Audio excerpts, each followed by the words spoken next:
Scares and screams and things unseen. It's the Scare Factor Podcast, Season 3. What's going on, everybody? Brian here with the ScareFactor.com. Welcome you back to the next episode of the podcast. I'm joined this week again by Tiphennie of Team Terror Techies in Seattle, Washington. How's it going, Tiphennie? It's going good. That's good. How was the weather today? The weather, it's sunny. It is sunny today. Of course it was. Do you know why? I have no clue. Because it was rainy and dreary and miserable here in central New York today. So I was able to push it east, right? Yes. Like just mentally push my weather out east. You pushed your water to us. Yes. Yes. Yeah, it started raining last night about 5 p.m. It's been kind of on and off all day and stuff. What else is new? Not really much. Nothing? God, fuck. Why do I keep I'm bringing sorry. It's so boring. Oh, I did do a fun thing yesterday of going to a horror comedy film festival. Oh, that's cool. Now, Yeah. well, yeah. So what's that? What's that about other than horror comedy films? So it is a group of friends out here in Seattle, and it is a 12-hour film festival where they show a whole bunch of horror comedy short films, which is great because my attention span is quite horrible, and particularly after watching films for 12 hours, you get kind of batty. So they show them in these blocks, so it's pretty easy to kind of dip in, watch a whole bunch of shorts, and then go out into the city, pick up something to eat, and then go back into the film festival and watch several other blocks. But yeah, that was all of my yesterday. So Well, that it was sounds really pretty fun. cool. Yeah, that sounds like fun. I didn't do much. I had to clean out my window fan. There's a lot of just dust and dirt and stuff in there, and so as soon as I got done cleaning it out, wouldn't you know it, I didn't need it because the stupid rain showed up. And of course, I was going to go get the car washed, and that didn't happen because here comes the rain. So yeah, it's I got to trade places with Tiphennie weather-wise, it seems. I don't like it. Take it back, please. I mean, you could have it for as long as you would like. I We have it all year round. I don't like it. That's the thing. Take it back, please. I want a return. I would like a refund on this weather. I was promised calming, cool, collective, mood-enhancing rain. Instead, I've gotten nothing but depression. I mean, we have a lot of vitamin D that we go ahead and consume just because of the lack of sunlight. That's actually a thing that happens out here. I feel like that should have been included in my purchase. Okay.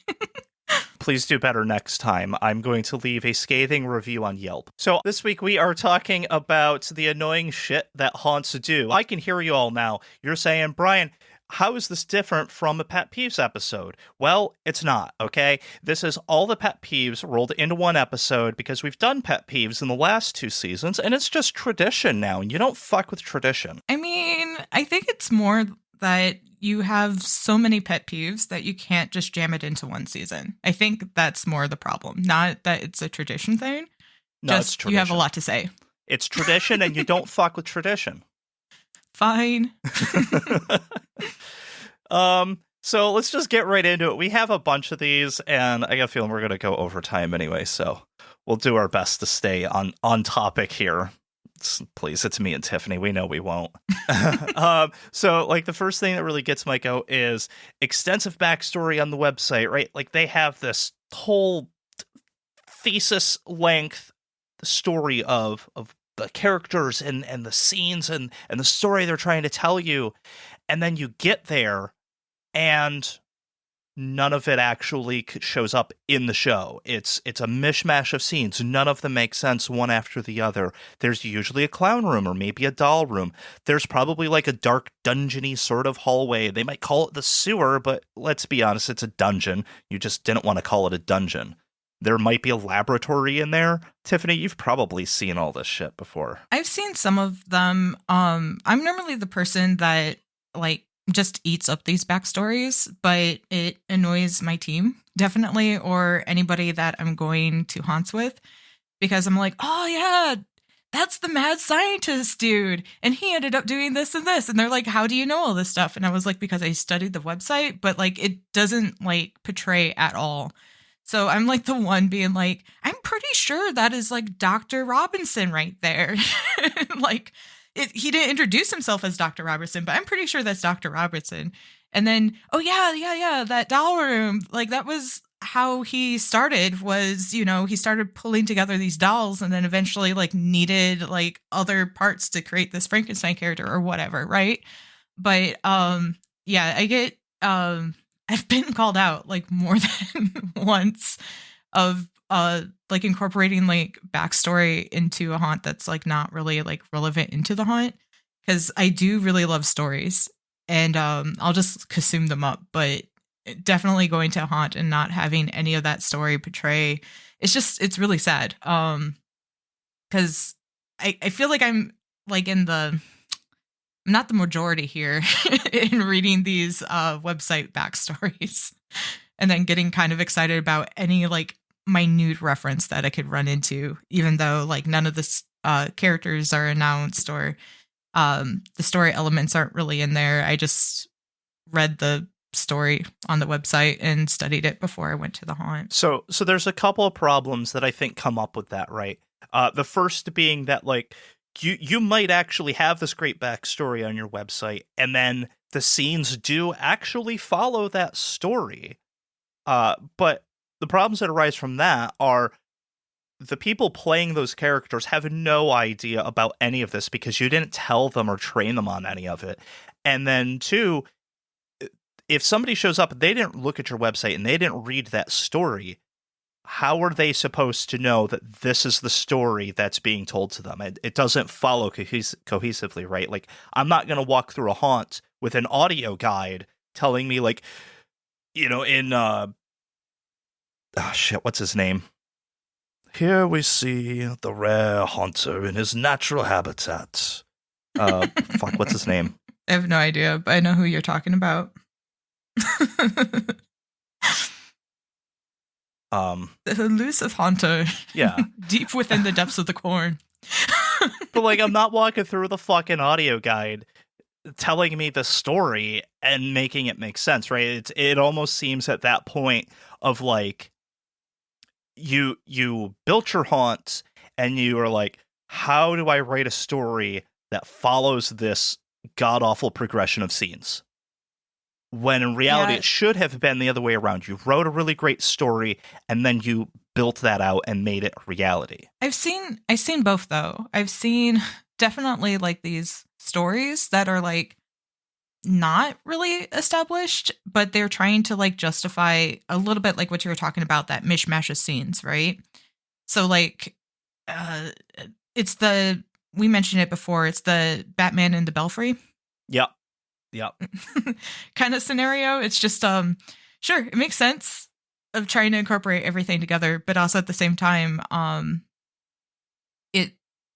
it definitely was made to like try to produce a story after the fact of like creating a haunted attraction that clearly was just scene after scene after scene after scene and didn't really have this like progressive story throughout. And then the other side of it is to have this very progressive story and then either not have your actors carry it through or it be portrayed at all to people who don't read the backstory. Right. I'll be your audio guide, though.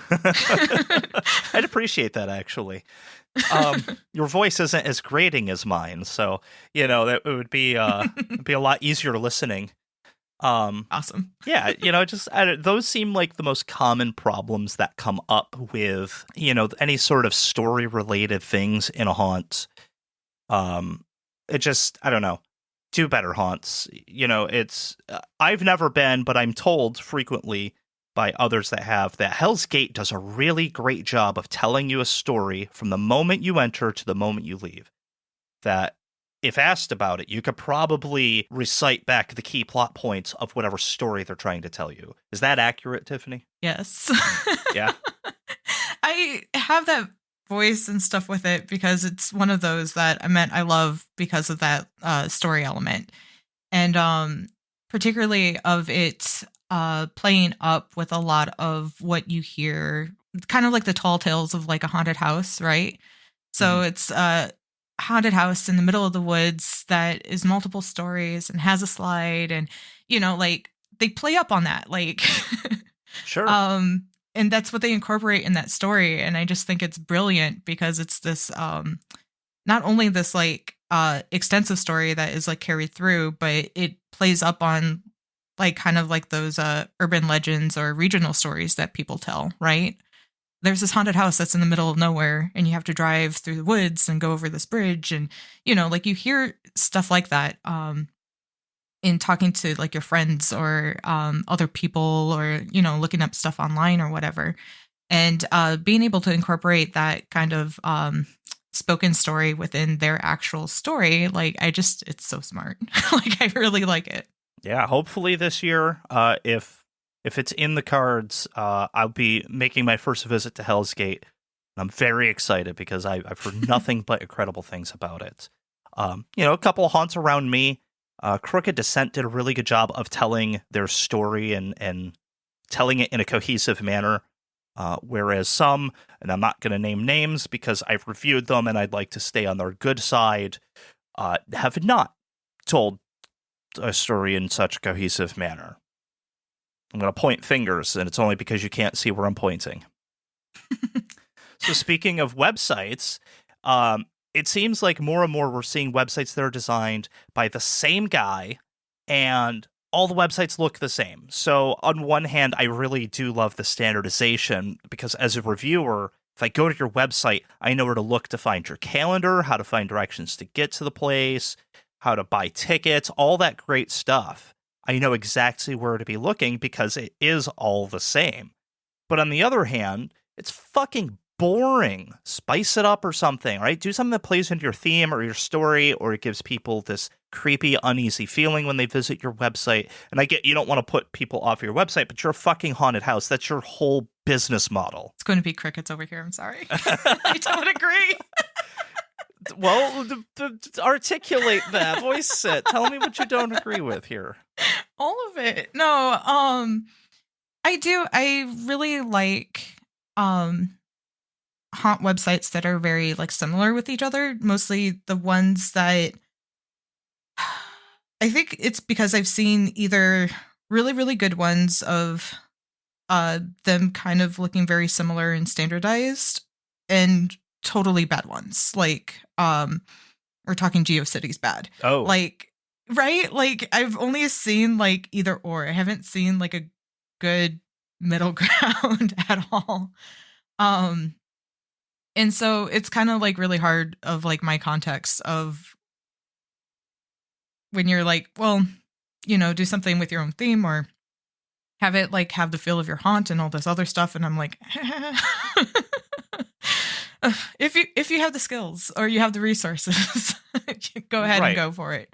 Well, I mean, they're already paying for a website, right? And I get it. You know, the standard template, it's probably a lot cheaper than having somebody create something that's totally custom and, really sells it, because how many people, like how much money are you getting back because of that website, right? Like it's right. You have it because it is a necessity in this day and age.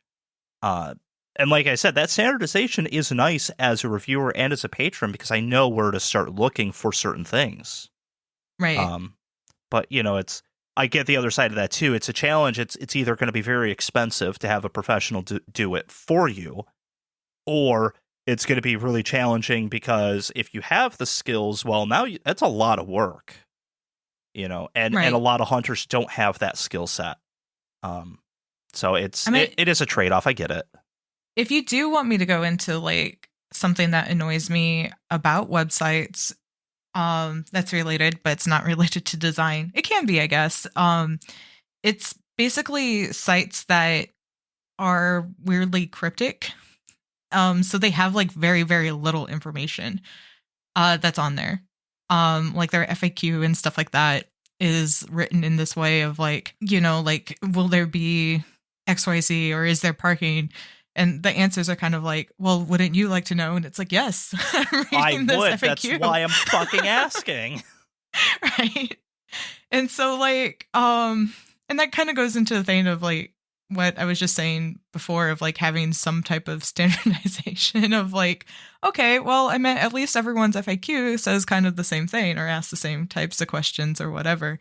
But that's something that annoys me with websites that, like I said, it doesn't really go into the design of them. It's mostly like the content in and of Sure. themselves.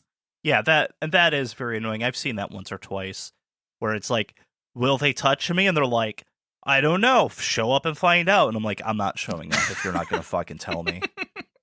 Right. I will take my money elsewhere. Goodbye. You know, it's I totally understand that aspect of it, right? Where they answer the question in some way that doesn't answer the question at all. Right. Yeah. Yeah, that's super annoying. A haunt near me that has a really great website, I think, is KO Industrial Horror Realm.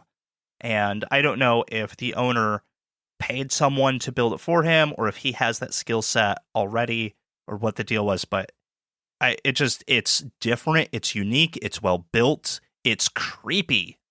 That's the big selling thing, right? It should be creepy. It doesn't feel like a fucking new metal band t-shirt, you know? It's not the same font that everybody else is using. It doesn't have like the same like incoherent picture that almost every band tee has. You know, it's different, it's unique, and I like that.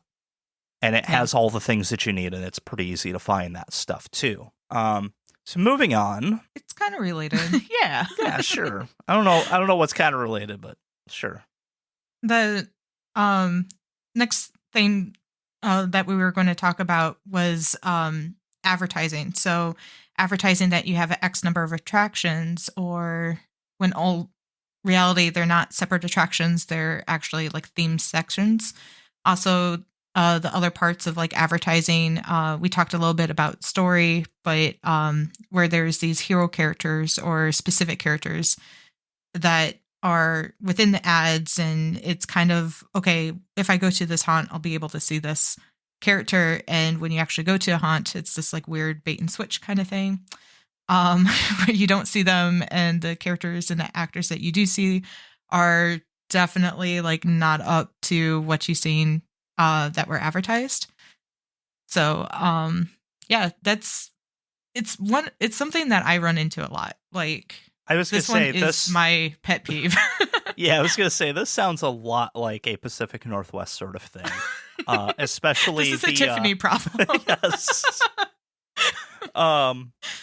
You know, especially the thing with like a haunt saying, we have 5 attractions, and really it's just 5 rooms. Yes. Yeah.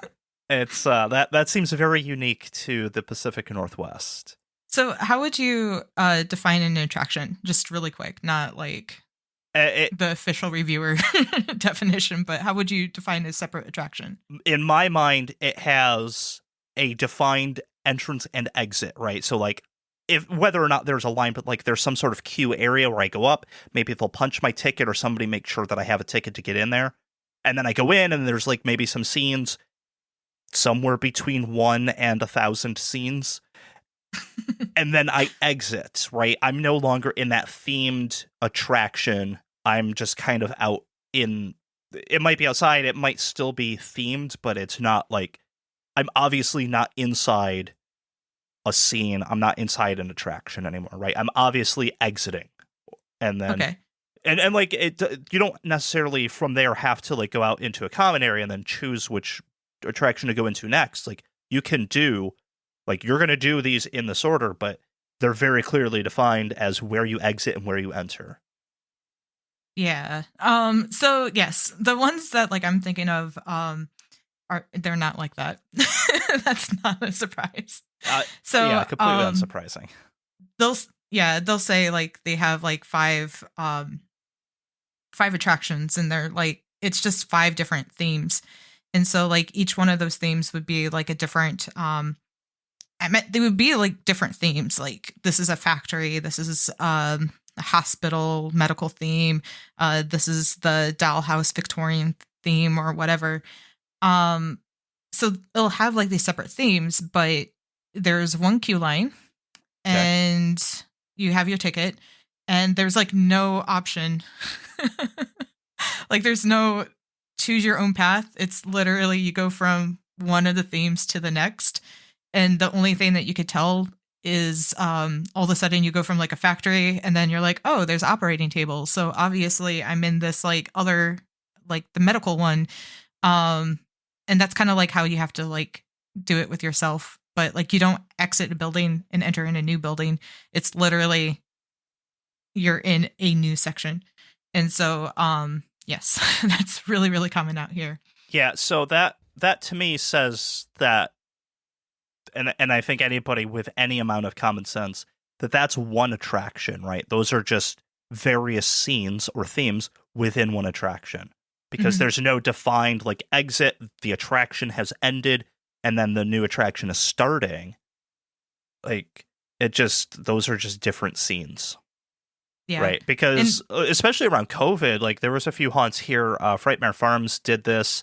There was one in Rochester I went to last year that did this where like you buy one ticket because you are going to do all of these haunts. And like you get in line and then you start one. And then, like, there's obviously an exit. Okay, I've exited that one now. I'm going, and now I'm in line for the next. And then I exit that one, so on and so forth. Like, you didn't have the option of, like, I want to do this one and then that one. They said, this is the order. Okay. Like, and that's fine, right? Like, you can still bill that as multiple attractions. Because, again, you have that clearly defined entrance and exit. But the way you're describing it, no, this is one attraction with just various rooms. Yeah. I mean, it's like what we were talking about, that mishmash of scenes, essentially, except for the most part, like I haven't ran into one where they had, like 12 different scenes and they were saying they had 12 different attractions. The ones that I am seeing that's why I'm like saying like themed sections, because it'll be like 2, 3, 4 rooms, something like that, right? Like, okay. Yeah. It's an actual section. It's not like a room right after the other, and they call each one of those attractions. But yeah, it's definitely, like I said, you just kind of stumble from one into the other, and there isn't necessarily any type of transition between them. You just, like I said, all of a sudden you're in the factory, and then you're in a laboratory. Yeah, that's with little or nothing in between the two. Yeah, that's annoying. And then the thing about like the hero characters, that gets under my skin the most, I think, in terms of advertising, where I'll go to your website or I'll go to your Facebook and I see this really cool poster, right? And there's this like demon guy and he's 12 feet tall.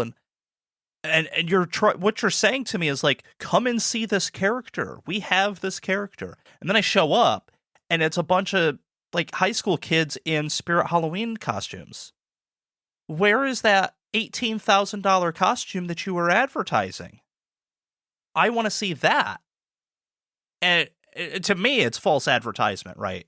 But like nowhere on that poster did you say like, this is our character, because chances are you've seen that exact character elsewhere. So, they probably paid some money for, photography rights to use that in their advertising, but that one really gets under my skin a lot. Because it's like, why would you put that up and then not have that anywhere?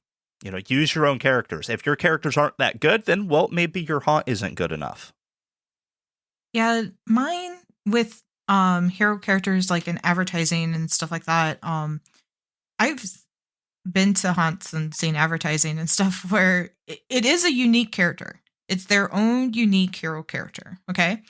But for one reason or other, probably because of like the costume only fits this specific body type and that both of the actors that could fit this costume are out or whatever, you don't run into that hero character. Except everything with the story and the haunts built around this hero character. And so it's one of those things of like, you kind of go through and be like, so I noticed that, like this is Frank's butcher shop and Frank is nowhere to be found. Frank is taking a mental health day. Right. There's even no explanation of like where Frank went. And but yeah, I've been to a couple ones of those, and that I think is where the hero characters bother me like kind of the most, like within advertising, Because if it's a story and you have this like awesome story and it involves this character, like try to get that character in some fashion into your show every Yes. night. Yes, do something, please. Yeah. I would like to see Frank the Butcher if I'm expecting to see Frank the Butcher. Listen, I had called in my order for 10 pounds of cold cuts, and if I can't pick those up tonight, I need to know. All right, I've brought the coolers with me. I don't think you understand the predicament that I'm in here. People are asking questions. Yeah, it's it's annoying for sure, and it's before we started recording the episode this evening, we were kind of going over like the points we want to talk about, and when this came up, Tiffany's like, "How do I put this?" And I was like, "Put what?" And she described it, and I was like, "Well, if you want to be funny, we could just call it catfishing." And I mean, it's accurate, though. It is. Again, not terms that I would use, but other terms I would you're use. not wrong. You're not wrong. Yeah. Frank is ever elusive. Where's Frank?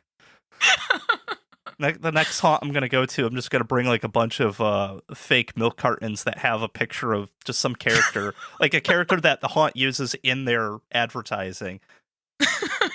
And the text on the photo is going to say, "Missing. Where's Frank?"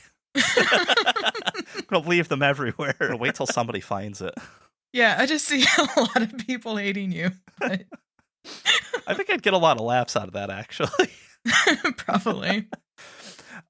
So another thing that haunts do that, to me, falls under that whole, like, catfishing thing, within the advertising, you go to their website, and all over their website, they're telling you how they're the biggest, baddest, scariest haunt this side of the Mississippi. Here's the thing. You're not. You never will be. You never were. And the more you say you are, the more kid-friendly you become. So, you're getting a lot of crickets. Like, I agree to an extent. So, I don't think, like, the more that somebody says, like that they're the scariest or the bestest or whatever is they want to be, I don't necessarily think that like discredits them per se. It's just, it turns into that cacophony of sound that everybody is saying that they're the best and they're the scariest. And, like... Yeah, okay. The way I look at it is, if you're the scariest or you're the best, you don't have to tell people that. Yeah, right? I get that. Like, it's always the dumbest guy in the room that's the loudest telling people how he's the smartest. Right? We all know that guy. If you don't know that guy, it's you. But, like, the dumbest guy in the room is always telling people about how intelligent he is, right? And I think the same sort of thing carries over to haunts. Like, the haunts who are saying how they're the scariest just aren't, right? Like, and being the scariest is such a subjective thing. Like, how do you measure that, right? It's not like a haunt saying we're the longest running haunt. Okay, you can probably back that up with some sort of proof, right? Like, you can show me this is the year that we opened. This is the year that everybody else around us opened. We've been here the longest. Okay, sure, I believe that, right? There's empirical evidence that I can look at to prove that. But saying that you're the best, by what metric, by what standard? By the scare factors standard? Well, in what year, right? Because the ratings will fluctuate year to year. Yeah, it's just, I think it's one of those that's really hard, but kind of, again, to the point that I was saying earlier, to me, it just gets lost with everything. I meant everyone's the scariest. Everyone's the most terrifying, the nightmare-inducing. Trying to think of like words that I hear all the time. A lot of terror, a lot of nightmares, a lot of scary. Yeah, I think the only one that would fit under that I would believe, because I could measure it in some way, is if you said this is the darkest haunt, right? Because I could actually go through your haunt with a light meter, and then I could empirically prove that, yes, this has the lowest light level among haunts in this area. I think that's the only one, right? Like, yeah, I haven't heard anyone claim that there's a darkest haunt though. I don't think it's something that you really want to claim, right? Because it's like, okay, so I can't really see anything, so why should I spend money at this place? I haven't ran into that per se, but I've definitely ran into the others. And then, yeah, again, like what you were saying, longest running, I've heard a couple of those. I don't know. And, it's always funny to me because it's like, maybe this is different in different parts of the country and for different teams, but for me, it's always the haunts who are saying, we're the scariest, who are reaching out asking for a review. And then I go, okay, great, sure. What weekend works for you? And then, we'll schedule the time. I'll go out. Maybe I'm getting comp tickets. Maybe I'm not, whatever the case may be there. And then I'll go through the show. I'll make all my notes. I'll come home. I'll write the review. And then the haunt gets upset when my review basically says, like, yeah, it was okay. It was fun. I wouldn't pay what they're asking, but they're definitely not the scariest either, And so they get upset because, like, we didn't give them the perfect 10 when, they clearly thought, like, they were the most bestest ever, which again, if you have to say you're the best, you're not. I definitely don't have this problem.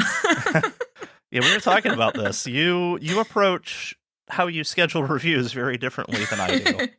I mean, I approach a lot of things differently. Haunts out here on the West Coast work a lot differently than they do out where you are. I am always like really nervous of haunts getting hold of me for reviews and then them expecting a perfect 10. I have definitely like been very, very lucky of all the haunts out here. Again, really, really small, tight-knit community. None of them are expecting a perfect 10. Because they know like they do have flaws. They're actually realistic people. So I actually don't run into this too much. I feel really bad when say a haunt reaches out to me for a review and their score isn't like as high, or like I'll have like this own personal like melodrama.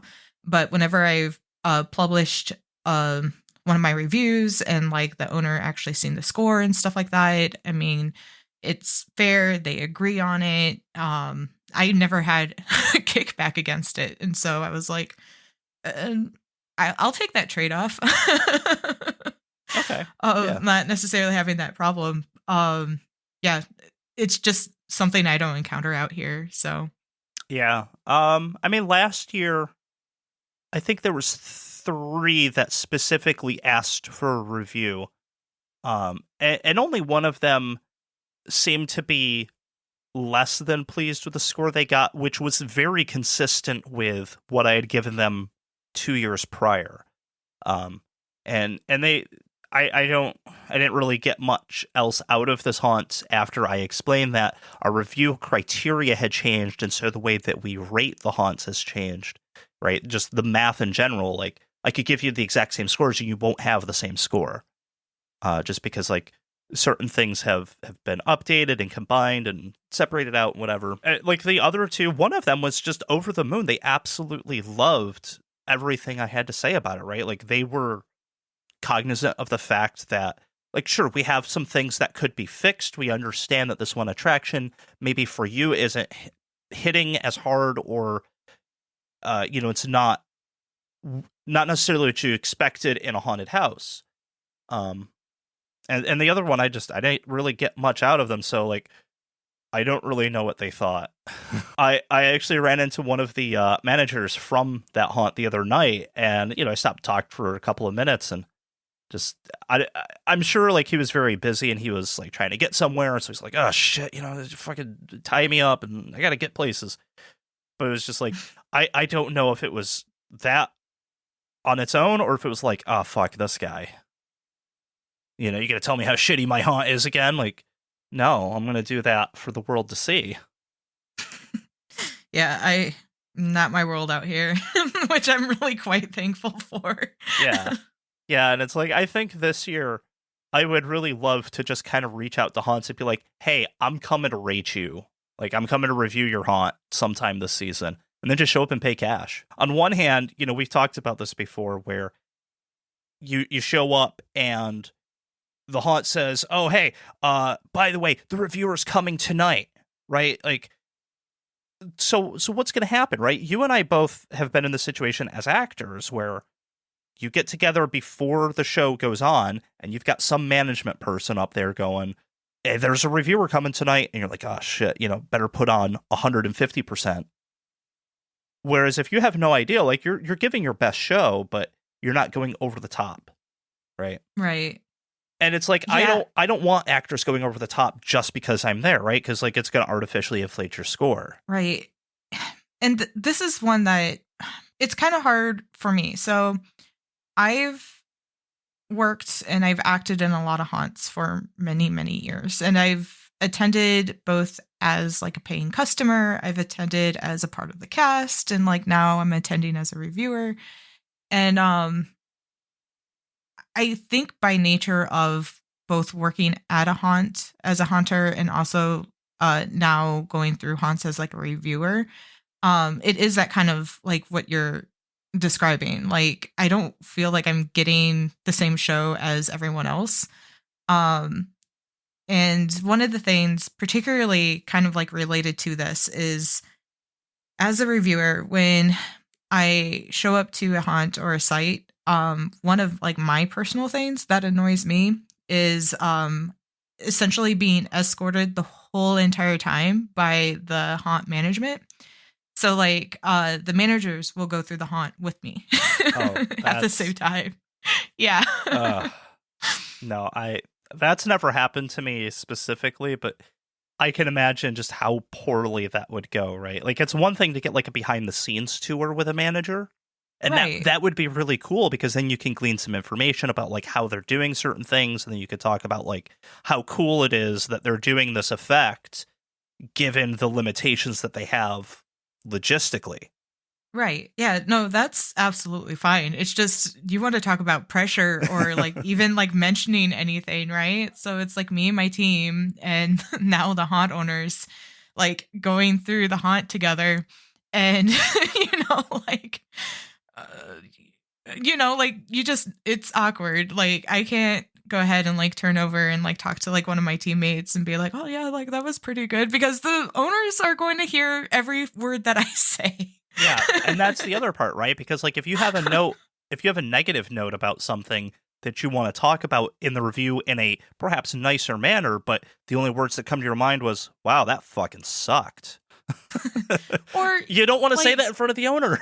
Yeah, one of the things I point out a lot is like water bottles or something like that. Like I don't really I never ran into it like where there's like a bazillion of them to where I feel like I have to mention them into like any kind of review. But it's just something that I pay attention to, right? Like again, acting in haunts, I could find people's water bottles. I'm really good at it. But I'll just kind of like keep track of that of like, okay,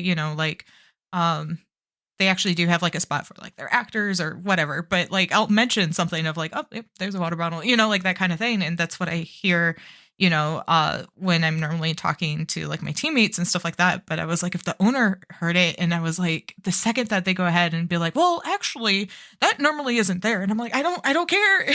It's there now. I'm seeing it. And it's okay that it's there now. How many groups came through before me and saw that?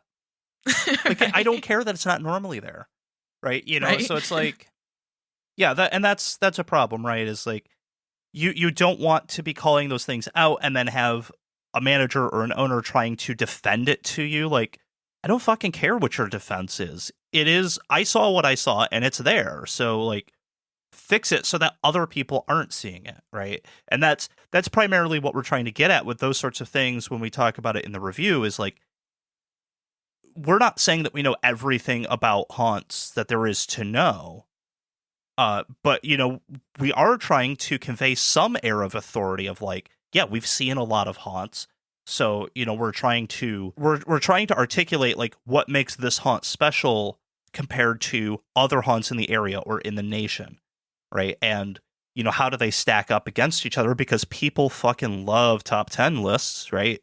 Like, look at some of the biggest non-gaming YouTube channels. There's some really huge ones that are just like, they do nothing but top 10 lists. How fucking boring. But at the same time, like, I get it. People love that shit. People want to be told what's the best, right? Well, by my standard, this is the best, so it's that, and I get it. Like, a lot of haunt owners don't necessarily understand why we point that sort of thing out. And it's, well, I'm telling you right now, the reason we point it out is because we want you to get ahead of that, talk to your actors, find a better way for them to get those out of the way, so that way it helps other customers have a better immersion, a better experience, and then they'll come back and spend more money with you, right? Like, we're doing you a fucking favor here. But I do still want to put it out there. If I see one water bottle, it doesn't mean like, yep, this person's getting a 4. That's a 0. That's a 0 right there. Like, that's not the thing. It's what goes through my head as everything else that I'm looking at. Like, I just state very obvious stuff sometimes. It's either that or the other thing is like, oh, that's cool. Yeah. Like, whatever prop like kind of goes off. Yeah. But the thing, it's not really intelligent. And I think that's kind of like my problem is like, I'm used to talking to like my team while going through like these attractions and haunts and stuff like that, and us talking to each other, and actors could overhear us all they want. I don't care. It's just mostly when the owner is like there and particularly like just ready to defend, like, yeah. Well, actually, no. No. What's funny is like when I did have people going with me as part of my team, it was significantly less weird for us to like kind of go a little bit slower and talk about a particular effect we saw, or kind of talk amongst ourselves about like, oh, check out this lighting and see how it's doing this thing, or like, hey, I noticed a speaker over there, because we do wear microphones, or a lot of teams wear microphones, so that way we can capture audio notes that we're making as we walk through, and it helps us write the review, because then we can remember like, oh yeah, they had that really cool animatronic that did this thing and it was super fucking scary. But like, now that I go alone, it's really strange for a lot of actors, because I'll stop, especially like if it's really slow that night, I'll just stop and I'll watch an animatronic go 4 or 5 times, and I'll talk to myself and I'll make like really extensive notes on it, because if it's something that I think is really cool, I want to talk about it a lot in the review, so I'm making all the notes that I can. And on a few occasions, I've had actors come up to me and go, "Who are you talking to?" And then I just turn my head and look at them and go, "Mind your own fucking business." Yeah, I've always had the team, so at least I don't look like you, Brian. I'm just saying. I have safety in numbers. Yeah, it is kind of strange just to be talking to yourself, because like, yeah, actors would be like, "Who are you talking to? What is going on right now?" Yeah, I don't know. It's do better, haunts. God damn it. So, outside of the actual attraction itself, time tickets, right? Getting into line for the attraction. Haunts that sell timed tickets, in my opinion, should be enforcing those times. Do you agree with that, Tiphennie? Yeah. To some degree, right? I'm not saying like, your ticket says 7:30, it's 7:29, you gotta wait 1 minute. No, like, all right, fucking let them in. What I'm talking about is like, your ticket says 10 p.m. and you're showing up at 6. Yeah. So that's, yeah. Because that's one thing. And then like the other thing that I'm like thinking of is particularly when time ticketing became more of a norm, getting so far behind in the show of like, okay, you have a time ticket that you got for 8 o'clock, right? But when you go ahead and show up at 8 o'clock, not all of the 6 o'clock and 7 o'clock people are through yet. The timing's just way, way, way off like that. That's one of the things that kind of annoy me about it. That could kind of happen. And that's the other problem with that too, is like, let's say I buy a ticket for 7 p.m., but something happens to where I won't get there until 7:30 or 8, right? What should the haunt do in that case? In my opinion, I think what they should do is they should go, okay, you bought a ticket. We're going to honor your ticket tonight. We're just going to move you to a different time slot.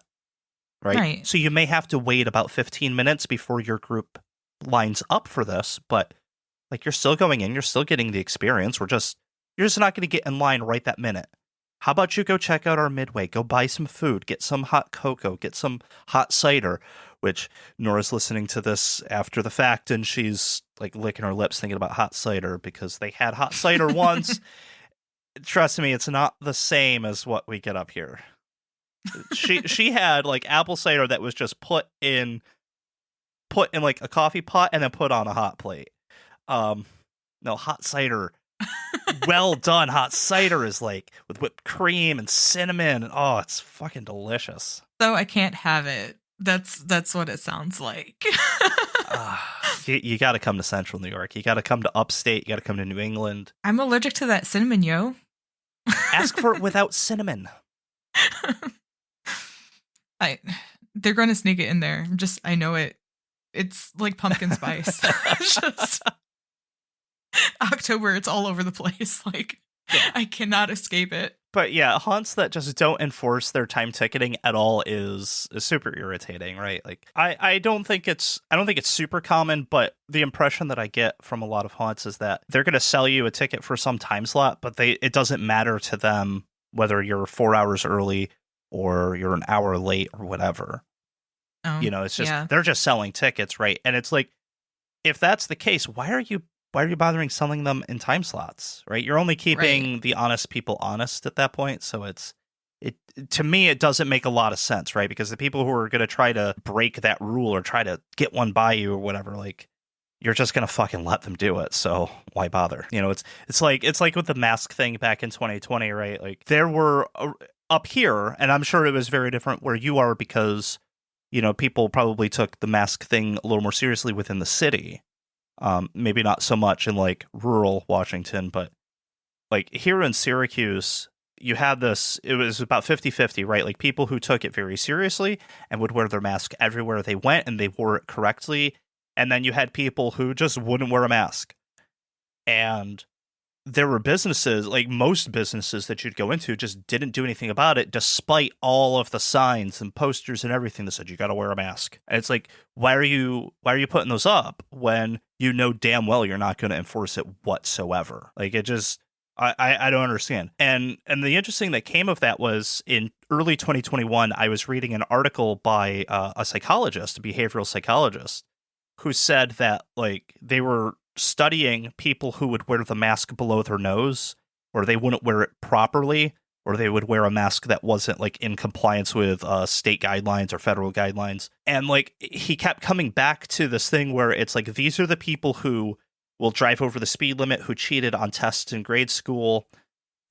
They feel like they're getting one over on somebody, right? Like they feel like they're winning to some degree. And it just like, it clicked for me, right? It made sense. It's like, yeah, these are the exact same people who you'll see doing 15 miles an hour over the speed limit down the road for no good reason. Like, yeah. And I think those are the so same weird people out here.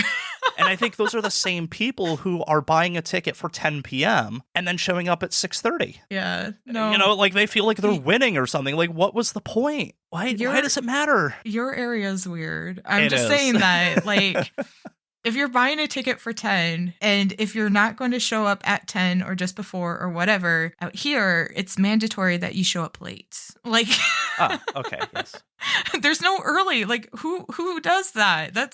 Who is that person? That's not here. Fucking, that's not these people. Fucking Northeast rednecks. That's who does that shit.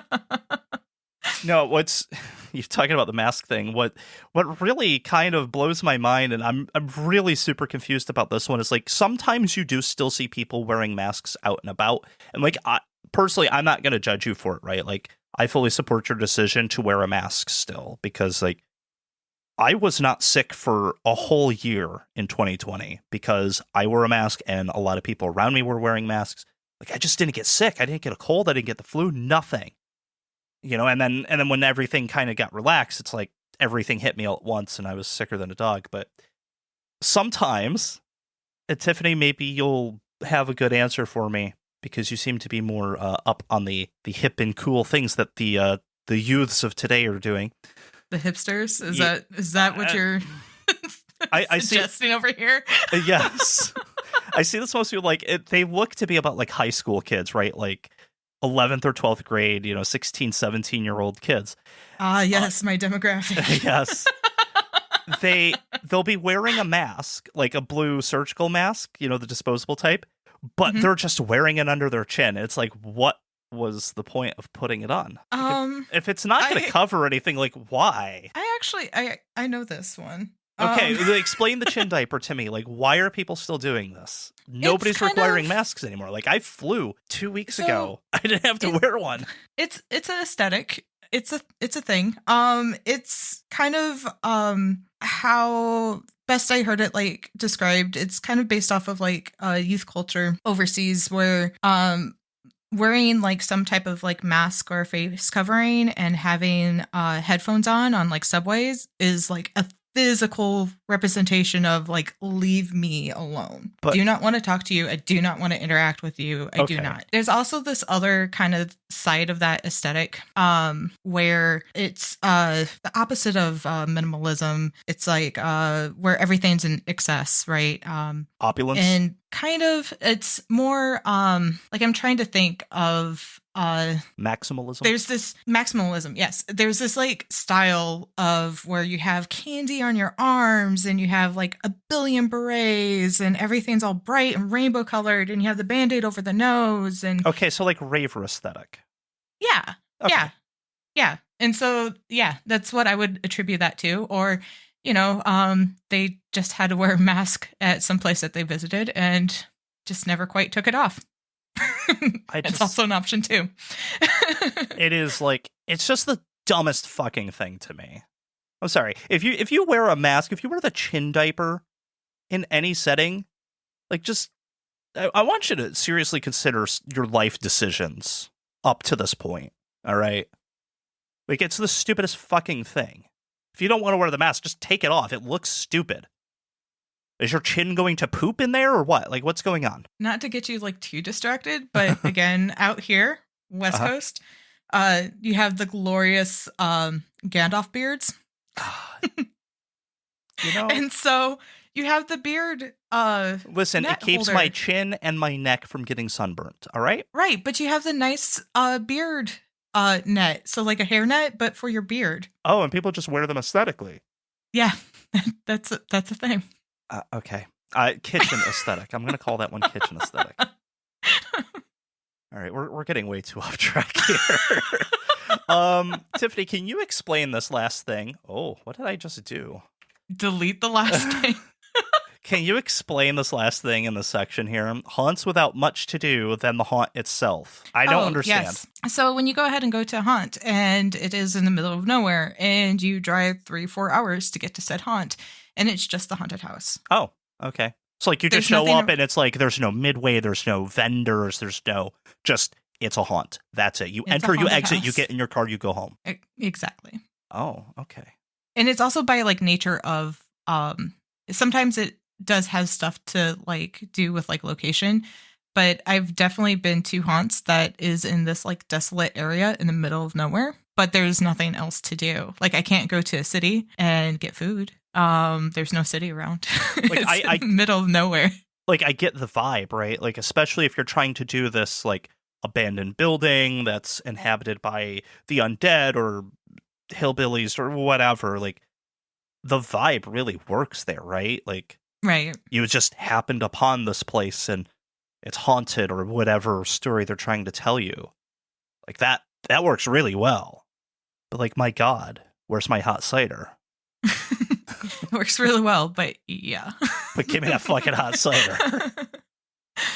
It does. It makes it like really, really rough. And again, like I think this is like one of my more annoying things, because there has definitely been a good handful of haunts that I have drove out for hours to, and like I would research it and try to like see what's around it. So I did take the risk in the idea of like, okay, I know it's like in the middle of nowhere, let's just try it, right? And generally, like as someone that's going to a haunt, right? I'm just trying to bank. I'm just like, they have to have concessions. They have to have offer water. They just have to. Like, There's got to be bathrooms there at least, right? There has to be. Porta potties, a hole in the ground. I'll take anything at this point. Right. And then, you get there and it's not, and it's like, oh no, like it's definitely one of those things that is a gut punch, kind of like when you like show up to some place. It's like, well, I should have definitely got food before I left. I could have ate in the car, for the 3 hours I was driving out to the middle of nowhere. Yeah, there's a place I went to not this past year, but the year before. That was it was in a new location, so like I kind of forgave them on not having a lot going on. But yeah, it was very much like that, where you show up, you get in line, you get your ticket, you do their attractions, and then that's pretty much it. They had a food truck out there each weekend, which had amazing food, but beyond that, not much going on. You could go back to the ticket counter and buy some merch if you wanted, but nothing. But see, you nothing had really food beyond and that. merch. I'm talking about not even that. No, not even that. Yeah. Yeah, I'm just talking about like you have the attraction and that's it. And then that's it. Get in your car. Get out of here. Yeah, basically. Okay. So, kind of going along with that, have you ever been to a haunt where you go ahead and you go to the haunt premise, right? Okay. Driving up to a haunt. We're role playing here. All right. And are you a paladin? I put on my level 5 paladin armor. Little did you know. Haunt reviewers have other interests. Sexy role playing. Okay, so you're driving up to haunt, Bryan, and you are actually on site and you see buildings, Okay. right? But nothing's labeled. And the only like staff were the staff that's directing traffic, that's still directing traffic. Okay. What do you do? Like, how do you start wandering, or Hey, you in the what do yellow you do? vest, come here. Where the you fuck pull am them I off of supposed the to go? traffic You pull them off of traffic duty? Goddamn right I do. You don't I have don't. signs. I'm You don't way too have. You don't polite. have. You don't have anybody like waving me along to like this way, please. Get your tickets over here. Hey, you in the fucking yellow light up vest, get your ass over here. See, I think that's the East Coast you. Like, I honestly think that is like some like weird East Coast aggression, because like how I am, like I have the like Midwest polite shame, right? I don't talk to people, and I also have the Pacific Northwest, Seattle freeze, right? Where I explicitly like kind of like judge and don't talk to people. So what I do in that scenario is just walk around aimlessly, and I kind of call it like a self-guided tour. Because I'll just like go up to the buildings and I'll be like, well, this doesn't look like it's for me, and I like will walk all around it, and I'm like, pretty sure I'm not supposed to be over here, and I'll just keep moseying on until somebody tells me I'm in the wrong area. I was gonna say, you'll just keep going until somebody finds you and goes, "What the fuck are you doing?" Yeah, basically. Why aren't you in costume? Like, I don't know. I'm sorry, I got here late. I don't know what's going on. It's my first night. I mean, with that one, you gotta really lean into that, right? Well, I either do that or I find people that seem to like know more where they're going. Normally, I'm that person, which is the worst. Like, if I ever seem to know where I'm going with determination, Bryan, like, just know it's a ruse. Like, just know there's something up, because I do not know where I'm going, right? But I find someone with that like air of confidence that I normally radiate and give off, and I'll just follow them. Like, they're my family now, like I don't. Where are we going, Dad? Yeah, I don't ask questions. They seem very determined, and then like I know something is up when they go ahead and turn around, and then they're like, "Hey, you seem to know where you're going," and I was like, "No, I'm behind you." I was keeping pace with you to hear some of your conversation and hope that we'll find where we need to go together. But yeah, Going to haunts like that is about equally like the one that we just mentioned before, where there's nothing except the haunt itself, or there's like nothing directing you on like where to go to get your ticket and stuff. It gives me like an incredible sense of like anxiety of trying to figure out of like, oh, you know, like what I'm supposed to do. I follow directions very well. I've always been that type of A+ student. Like I need those type of directions. Okay, so poor site design, I think, is how we could classify that. What about poor set and character design? And by character design, I don't just mean the costume and the voice that the actor puts on. I mean the whole character, right? The dialogue, the backstory, the what's their motivation? What are they trying to aim for here? It's we've all seen the really shitty backyard haunt that's nothing but black tarps and a couple of cheap Walmart masks. But, I'm talking a haunt where you paid money to go in and you have this character who is wearing a cheap Walmart mask and has no idea what their character is supposed to be. It's not often that I run into this, but I have seen it a couple of times, and it can be really annoying because it's like, I paid money to fucking see this? You gotta be shitting me. Give me my money back. Hey, you in the light up vest, come here. I want my money back. That poor parking attendant. All they wanted to do was direct traffic. No, I've definitely seen it before. I don't know, because I'm kind of sitting on it. Like, I don't know if it's like the most annoying thing. It can be. I don't know. Like, I've definitely seen it to like where a lot of it's like, oh, like this mask is like something that I could go ahead and see at Spirit. Actually, all of the character and costume design is at Spirit, and the characters themselves are like not really that developed, or even like the set themselves. So have you ever seen that where you have a totally different character out in a different set? Various times. Yeah, so a clown in like a log cabin. I was thinking zombies in a prehistoric dinosaur-themed area, but yeah. Oh, okay, yeah. That goes along with this kind of like vibe that we're laying down here. But yeah, sure. That's kind of the thing that gets like a little bit harder to like justify. I don't think it's the most annoying thing, but it can be irritating if it does happen and it's really egregious. Yeah. Right. Yeah. So speaking of that, zombies in the prehistoric area, I've talked about this before on the podcast, where there is a haunt near me, and I won't review them. I'm not going to say who they are. I think they know who they are. I don't know if they listen or not.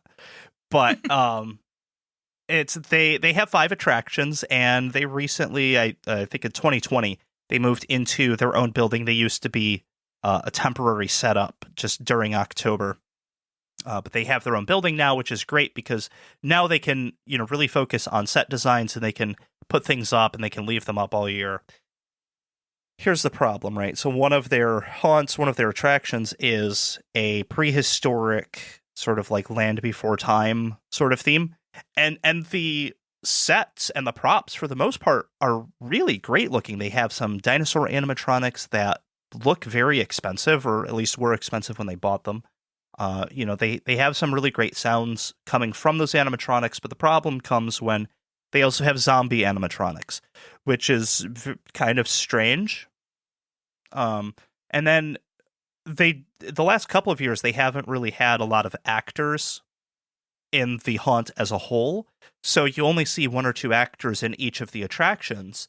And one of the characters that I saw in this, I think 2 years ago, was Alien from the movie Alien.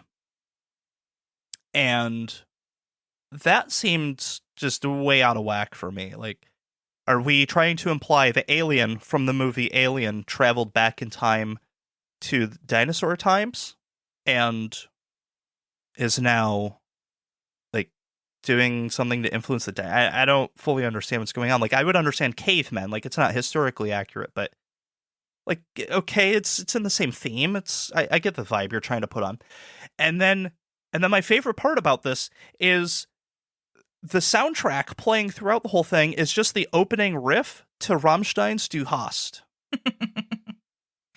And then, like, if you listen to the song, if you're familiar with the song, it's that, like, guitar riff, and it just ends at the drum bit right before the vocals come in, and then it loops over and over and over all night. And I think my favorite part about going to this haunt is going in there and singing along loudly and poorly. Yeah, I'm pretty sure you're like everybody's like best friend. Like when you go ahead and do that. Well, that's why I do it, to love be there. it. They love it. If they had any fucking actors in there, I'm sure they would. No, oh no. Kind of going along with that. With Rammstein, new metal. With Rammstein. Rammstein. That's how you say it. You uncultured swine. New metal in general is a pet peeve of mine. Not like new metal as a genre. I mean, that's a whole other story outside of this podcast.